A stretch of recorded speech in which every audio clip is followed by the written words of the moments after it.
Hey there, welcome back to Story Slices, where we slice through the best Reddit tales just for you. Let's dive right into the first story. The first one is the Tittle story, and it starts like this. I never thought I'd be the guy to go to war with my homeowners association. But here I am, knee-deep in what my neighbors are calling the Great Grill Rebellion of Sunny Pines Estates. It all started on a beautiful Saturday afternoon in May, the kind of day that practically begs you to fire up the barbecue and invite the whole neighborhood over for burgers and beer. I'd just moved into Sunny Pines a month ago, drawn by the manicured lawns, quiet streets, and the promise of suburban bliss. The house was perfect: 3 bedrooms, a spacious kitchen, and a backyard that was crying out for summer cookouts. As soon as I'd unpacked the essentials, I set up my pride and joy, a top-of-the-line Weber grill that I'd saved up for over a year to buy.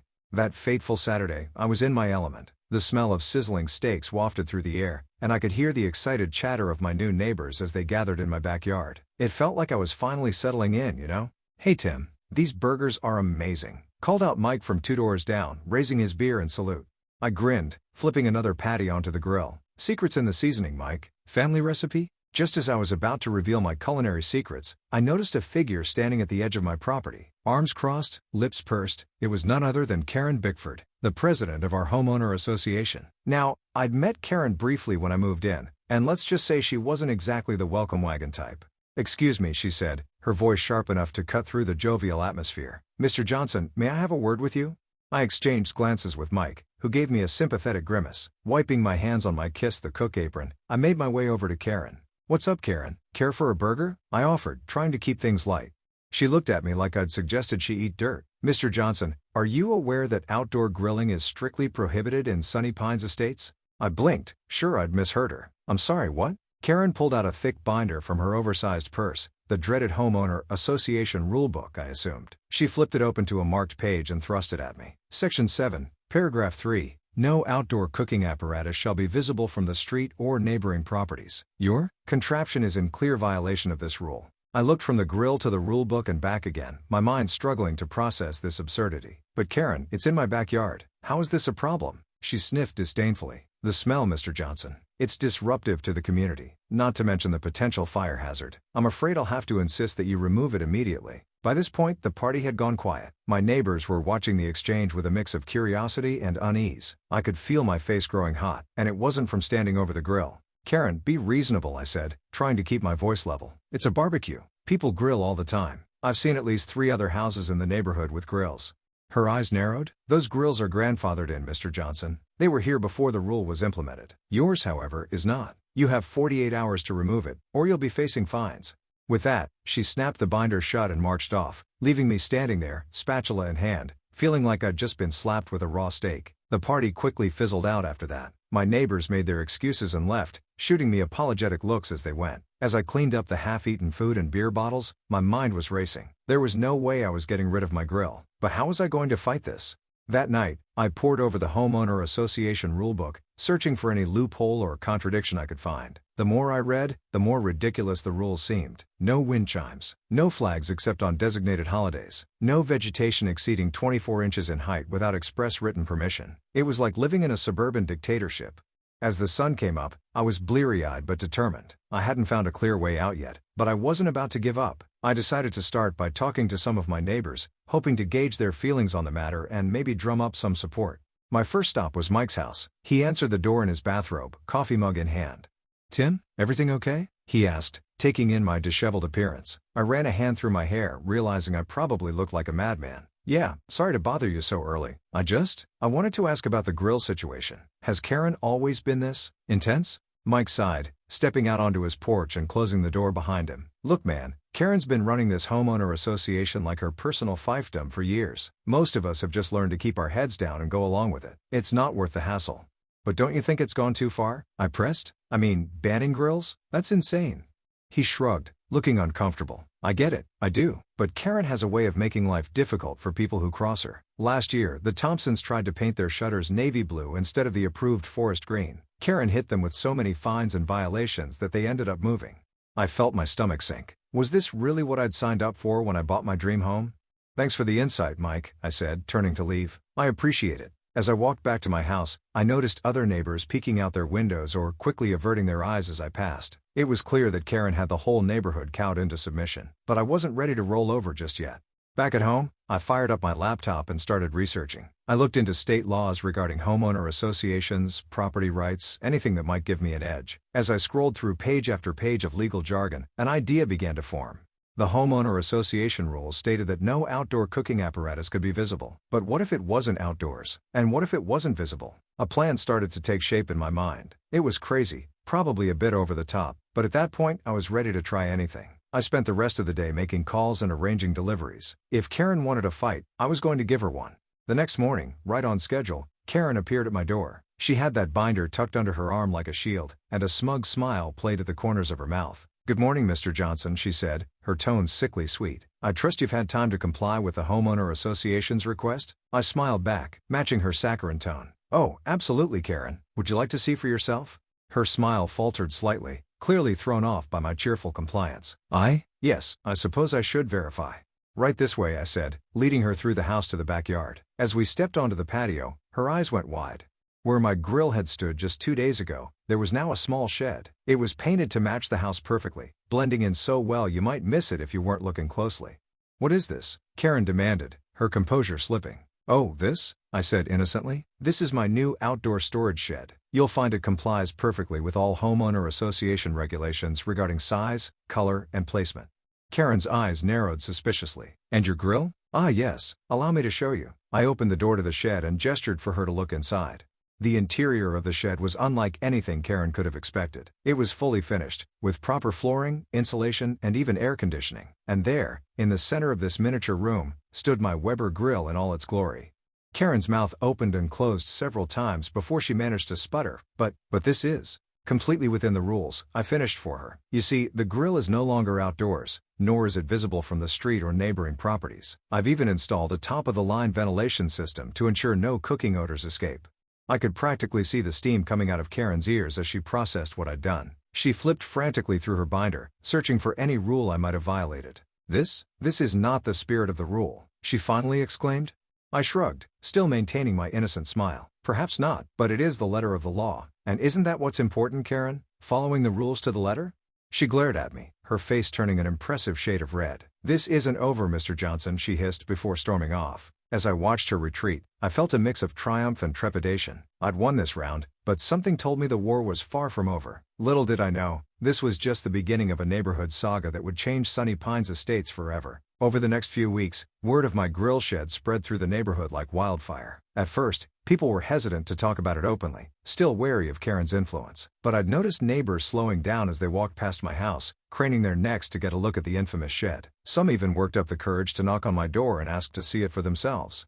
One evening, as I was grilling up some chicken, safely ensconced in my shed of course, I heard a tentative knock. I opened the door to find Sarah, a young mom from down the street, standing there with a hesitant smile.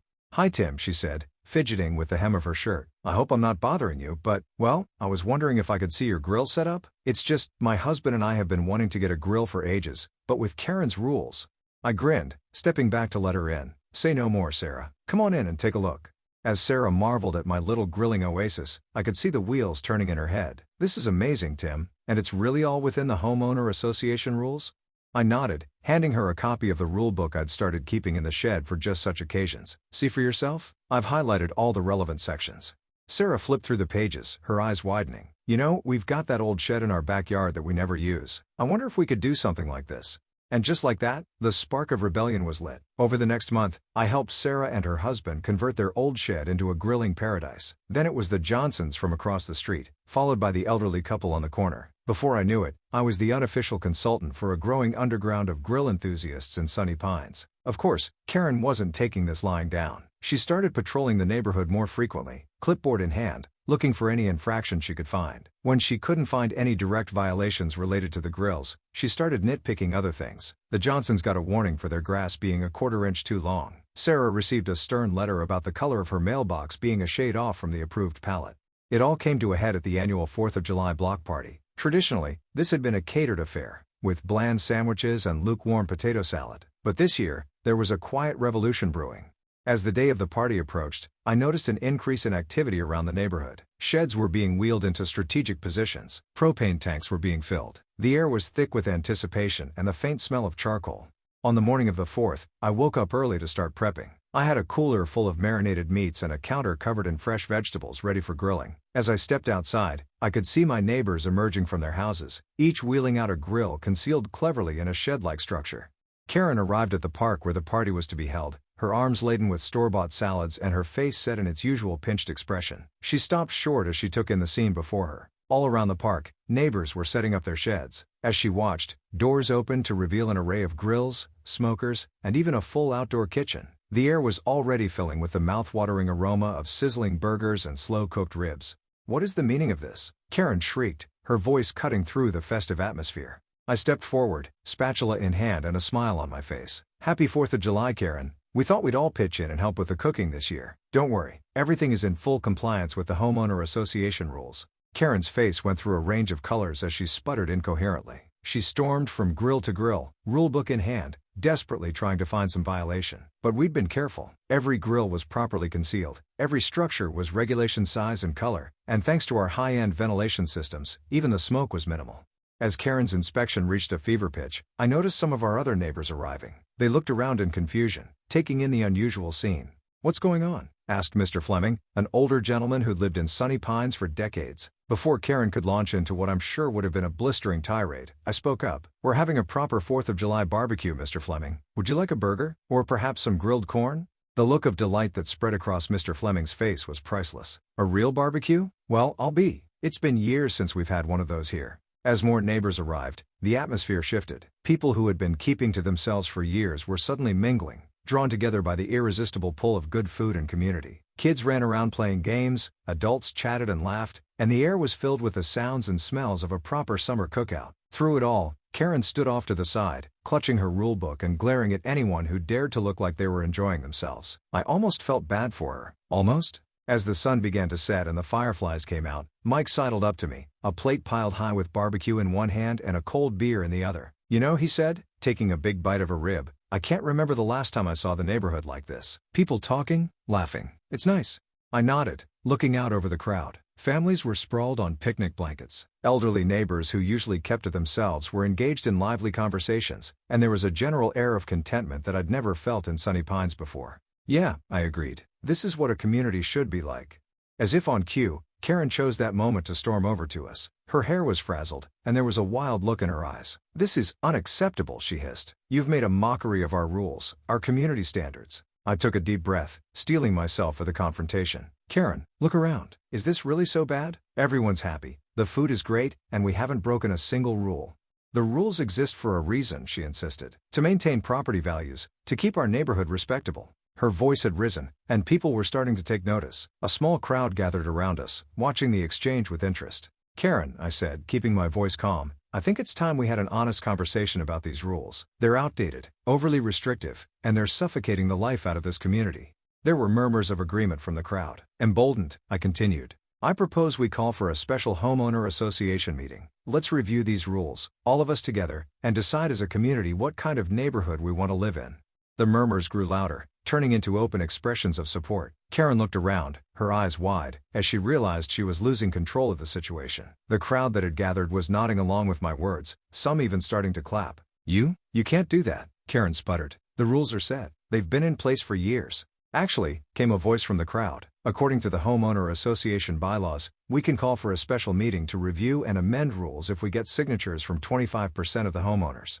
I turned to see Sarah stepping forward, a copy of the homeowner association bylaws in her hand. She gave me a wink before addressing the crowd.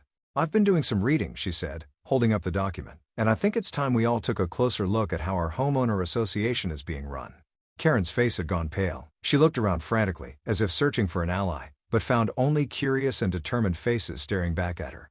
"Fine," she said through gritted teeth. "Call your meeting, but don't think this changes anything. The rules are there to protect us all." With that, she turned on her heel and marched away, leaving her untouched plate of store-bought salad behind. As Karen retreated, there was a moment of stunned silence before the crowd erupted into excited chatter. People were patting me on the back, thanking me for standing up to Karen, but I knew this was just the beginning.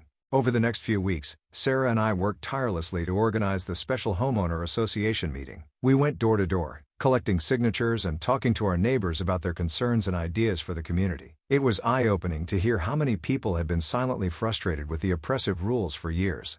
The night of the meeting arrived and the community center was packed. Karen sat at the front, her usual binder now accompanied by a stern-looking man in a suit who, I assumed, was the homeowner association's lawyer. The atmosphere was tense as I stood up to address the room. "Neighbors, friends," I began, my heart pounding. "We're here tonight because we believe that Sunny Pines Estates can be more than just a collection of houses with matching paint. We believe it can be a true community." I went on to outline some of the proposed changes we'd gathered from our conversations with residents. Reasonable grill usage in backyards, more flexibility in landscaping choices, the ability to hang seasonal decorations without filing 3 forms in triplicate. As I spoke, I could see heads nodding, people leaning in to whisper excitedly to their neighbors. Even some of the longtime residents who I thought would be resistant to change seemed to be coming around. When I finished, Karen stood up, straightening her jacket as she approached the podium. "While Mr. Johnson's ideas sound very nice," she said, her voice dripping with condescension, "they fail to take into account the real-world implications. Property values, neighborhood aesthetics, safety concerns." She droned on, listing reason after reason why change was impossible, impractical, even dangerous. But as I looked around the room, I could see that her words weren't having the impact she'd hoped for. People were fidgeting, checking their watches, some even rolling their eyes. Finally, old Mr. Fleming stood up, leaning heavily on his cane. "Now, see here," he said, his voice quavering but strong. "I've lived in Sunny Pines for 40 years, and I remember when this was a neighborhood where people knew each other, where kids played in the streets and nobody worried if their grass was a quarter inch too long." He turned to face Karen directly. "I've watched you turn this place into a prison of picket fences, young lady, and I for one have had enough." The room erupted in applause. More people stood up, sharing their own stories of frustration with the homeowner association's restrictive rules. The tide had turned. When it came time to vote, the results were overwhelming. Every single one of our proposed changes passed with a significant majority. Karen sat in stunned silence as the room celebrated around her. As the meeting wound down, people lingered, chatting excitedly about the changes to come. I felt a tap on my shoulder and turned to find Mike standing there, a grin on his face. "You did it, man," he said, shaking my hand vigorously. "You actually did it." I shook my head. "We did it. All of us?" As we were helping to stack chairs and clean up, Karen approached me. Her face was set in a hard line, but there was something different in her eyes, a hint of uncertainty, maybe even respect. "Mr. Johnson," she said stiffly, "I hope you realize the responsibility you've taken on. Running an homeowner association isn't as easy as you might think." I nodded, meeting her gaze. "You're right, Karen. It's not easy, but I think if we work together, really listen to what our neighbors want and need, we can make Sunny Pines the kind of place we all want to live in." She held my gaze for a moment longer before giving a curt nod and walking away. I had a feeling it would take some time for Karen to fully come around, but it was a start. Over the next few months, Sunny Pines underwent a transformation. It wasn't just the physical changes, though the sight of colorful gardens replacing uniform lawns and the sound of wind chimes tinkling in the breeze were certainly welcome. The real change was in the way people interacted. Neighbors who had barely spoken for years were now chatting over fences, sharing gardening tips or grilling techniques. The parks were full of children playing, their parents watching from benches, and actually talking to each other instead of staring at their phones. We even started a community garden in an empty lot that had been sitting unused for years.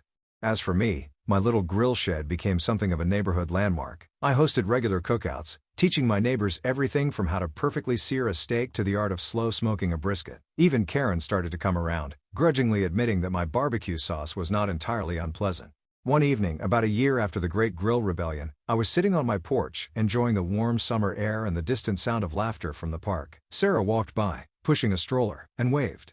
"Hey Tim, don't forget about the neighborhood potluck this weekend. You're bringing your famous ribs, right?"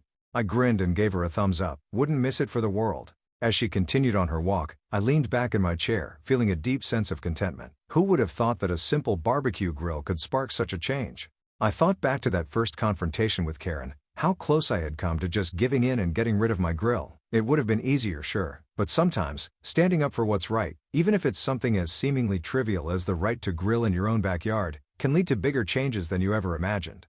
Sunny Pines wasn't perfect. We still had our disagreements, our challenges, but now, instead of hiding behind rule books and regulations, we faced them together, as a community. And that, I realized, was the true victory. As the sun set over the rooftops of Sunny Pines, painting the sky in brilliant oranges and pinks, I couldn't help but smile. Tomorrow, I'd fire up the grill, fill the air with the mouth-watering aroma of barbecue, and watch as my neighbors came together, drawn by good food and good company. And in that moment, I knew that I had found more than just a house in Sunny Pines. I had found a home. The end. Are you hungry for more slices of stories? Don't forget to subscribe and hit the bell to never miss out on any videos. See you tomorrow at Story Slices.